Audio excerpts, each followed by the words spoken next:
Yo, what's going on, everybody? Welcome back to Blitz Sports Media. My name is Ryan Linkletter, and I am back with another 7-round mock draft for you guys here on Blitz Sports Media. Today, we are tackling the New Orleans Saints. Now, the Saints have a lot of offseason news. Obviously, the big headline is Derek Carr. Derek Carr could potentially miss all of the 2025 season due to a shoulder injury, which is very interesting. Kind of popped up out of nowhere. For those of us that don't keep up with the Saints 24/7, it was definitely very interesting to see. Now they've made their quarterback situation very murky heading into 2025. We saw what happened with Spencer Rattler at the quarterback position last season. Wasn't necessarily ideal. I do think it's either a veteran like Aaron Rodgers or it's going to be someone in the draft potentially. So we are going to tackle that. I think multiple options include Shedeur Sanders, Jackson Dart, Jalen Milroe, Quinn Ewers, even Riley Leonard could get some consideration for that position as well. Will Howard. So they have a few options, but I think as far as the quarterback position goes, they needed some youth for some time. I think this has to be the draft now that they potentially go and do that. Outside of the quarterback position, they do have some other needs. We know about their superstars, Chris Olave. Alvin Kamara is getting up there in age. Eric McCoy struggled with injuries last season. They had a lot of linemen struggle with injuries last season as well, but they are going to get some of those guys healthy and back for next season. And then on the defensive side of the ball, we know that they added Justin Reed at safety. They wound up keeping a lot of their older veterans on that roster. So it is an older defense that doesn't necessarily have a lot of young corners that are very exciting. We know they've invested a little bit of capital in the draft on the defensive line here in the past in the tackle position. So we aren't going to be addressing those positions as big needs at the top of the draft for the New Orleans Saints. So let's hop right into it. Let's try to make this New Orleans Saints team a contender heading into 2025 and a better future outlook.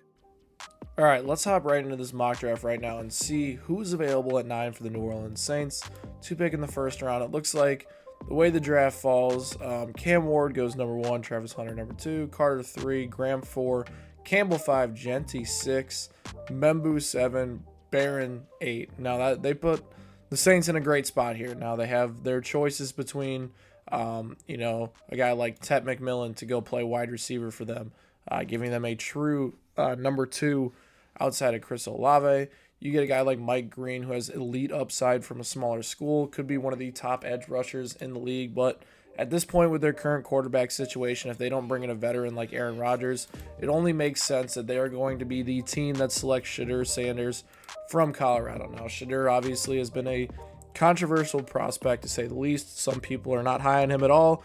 Others think, he should be a top 3 pick, and the Giants very well could draft him, but it's not looking like that right now.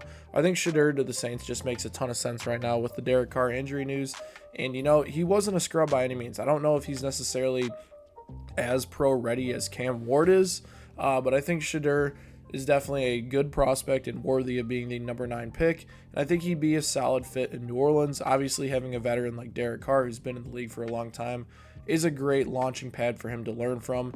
And it gives the Saints a true option there at the quarterback position next season instead of relying on potentially an Aaron Rodgers 1-year deal. And they get their quarterback of the future, and I think Kellen Moore will probably look at that direction as well. So we got Shedeur Sanders heading into New Orleans in the first round. Now, the second round is where it gets a little bit interesting. I mentioned some of their issues that they need to address earlier. I think as far as defensive interior lineman goes, they don't invest in that position. They've spent a lot of capital in terms of free agency and the draft over the past few seasons, trying to establish that position despite their poor play last season. I think they ride with those guys again next year. Safety's another position. They went out and got Justin Reed. I absolutely love Xavier Watts as a prospect. I think he's probably one of the best players in this draft class. So in terms of the Saints, doesn't make a ton of sense there. Edge rusher is a position where it also kind of sticks out. You got a guy like Landon Jackson here, who honestly reminds me a little bit of Cameron Jordan. Very good run defender, not necessarily there as a pass rusher yet, but still a solid pass rusher.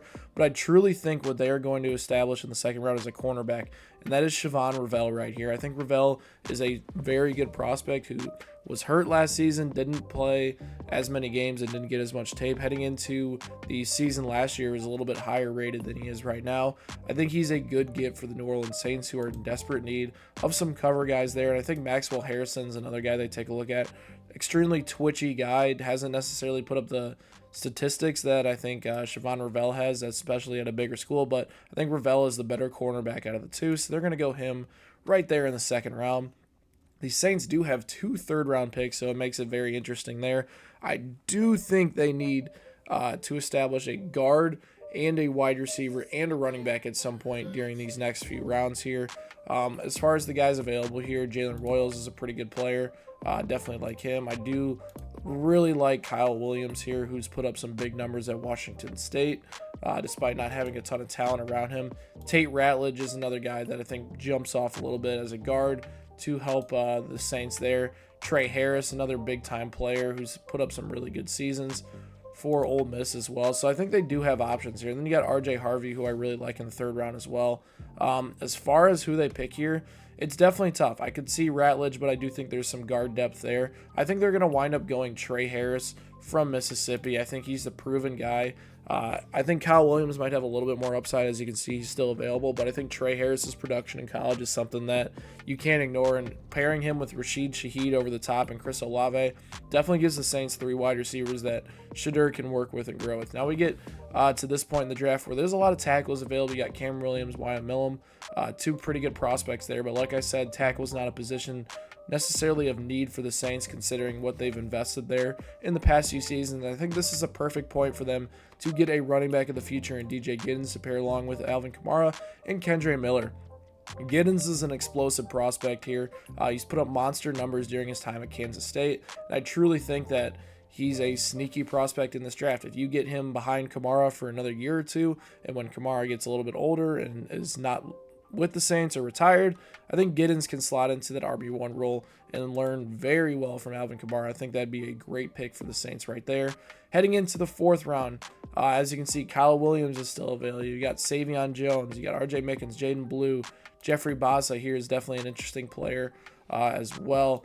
I do think that edge rusher is probably a need at this point in the draft. As you get later in the draft, you don't necessarily see as many edges as you go down. You got Tyler Batty here, decent production at BYU, but I truly think the guy that they're going to go after is Savion Jones here. Good production at LSU, solid pass rush grades all around, will be a solid fit, potentially could turn into a rotational pass rusher for them this next season. In the 4th round as well, you got another pick here. It's interesting, you have a guy, Seth McLaughlin here, I think is an underrated player who could potentially move to guard if they do draft him, but obviously with Eric McCoy, it doesn't make much sense there. I think a guy that makes sense, Willie Lampkin right here. He is one of the best interior offensive linemen in this draft. I truly think that. He's played guard, he's played center, he's played the other guard, and he's only given up 1 sack in his whole career in college despite being a 3-year starter there. I think the production's there. I think it'd be a great pick for the New Orleans Saints in the 4th round to go and get a player like that at a position of need. Now you get into the 6th round and the 7th round, and there's some big names available. RJ Mickens, Ty Robinson at positions that we talked about are pretty full for the New Orleans Saints, but I truly think at this point in the draft, this is when you go out and get a player like that with Tyrann Mathieu's contract expiring next season. I think Mickens is a guy that makes sense at this point for them to go and get some positional depth at safety with some veterans there. And then in the last round, I think it's interesting. You got some prospects here, but I think it's more of a cornerback that they're going to be looking at. You got Clay Webb, who I always love mocking people at the end. Pretty good player there. But Zoff Frazier makes a lot of sense for them. Coming from UTSA, had a monster year with 6 interceptions this past year at a smaller school. Could be a steal at the end of the draft and gives them another cornerback option heading into the 2025 season. There it is, folks. The New Orleans Saints 7-round mock draft. They go Shedeur Sanders in the 1st round. This team is handcuffed right now. They need a quarterback for 2025 with Derek Carr's current situation. I think Shedeur Sanders is the best option for them at number 9. If he is picked before number 9, though, that causes a lot of problems. It's Aaron Rodgers. You either have to reach on Jackson Dart potentially at the end of the 1st or hope he falls into your lap in the 2nd, or in the 3rd round or 2nd round even, Jalen Milroe becomes an option, some of those other guys. I think they don't want to roll out Spencer Rattler. Again, that was a rough experiment for them last year. Shedeur Sanders is a good prospect, could develop under Kellen Moore and Derek Carr's tutelage there as well. I think it'd be a good fit for him. He has players like Chris Olave, Alvin Kamara to help his development as well. Would be very good. Cornerback, you got Siobhan Ravel coming over, would be a great addition to them. Reminds me a lot of Marshawn Lattimore with his length, his ability to play good man coverage. I think he would be a seamless fit for this New Orleans defense. Definitely has a lot of veterans to learn from there as well. You get a guy like Trey Harris and then DJ Giddens to add to the explosiveness of this offense in round 3. I think I really like where the Saints team's going in the future.